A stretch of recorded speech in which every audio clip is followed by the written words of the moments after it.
बिस्मिल्लाहिर्रहमानिर्रहीम। अल्लाह के आखिरी नबी मोहम्मद अरबी सल्लल्लाहु अलैहि वसल्लम ने फरमाया, बंदे को रिज़्क ऐसे तलाश करता है जैसे बंदे की मौत तो रिज़्क को तलाश करती है।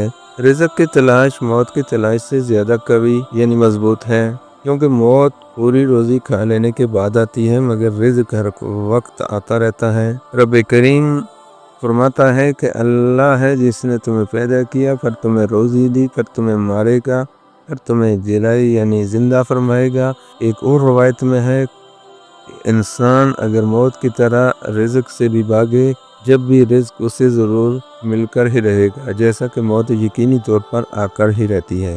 मौत को तुम तलाश करो या न करो, बहरहाल तुम्हें पहुँचेगी।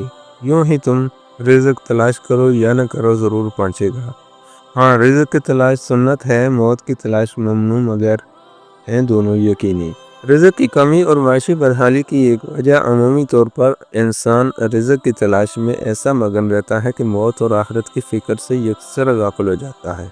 माल कमाने की धुन में भी ऐसी सवार होती है कि हलाल हराम की तमीज़ किए बगैर बस माल जमा करने में मशगूल रहता है, और अपने हालिक को मालिक और राज़िक यानी रिज़्क देने वाले को भूल ही जाता है। शायद यही वजह है कि इतनी मेहनत कोशिश के बावजूद माशी बदहाली सबके सामने है कि आज तकरीबन हर कोई रिज़्क की कमी, महंगाई, बीमारी पूरी नहीं पड़ती का रोना रो रहा है। काश मुसलमान रिज़्क हासिल करने के लिए कोशिश करने के साथ साथ अहकाम इलाही का भी ख्याल रखते, तो आज इनका हाल इससे बहुत मुख्तलिफ होता। दुनिया की फ़िक्र मोहताजी लाती है। ताजदार रसालत नबी सल्लल्लाहु अलैहि वसल्लम ने इरशाद फरमाया, जैसे आखिरत की फ़िक्र हो, अल्लाह ताला उसका दिल गनी कर देता है, इसके बिखरे हुए कामों को जमा कर देता है और दुनिया इसके पास जलील होकर आती है।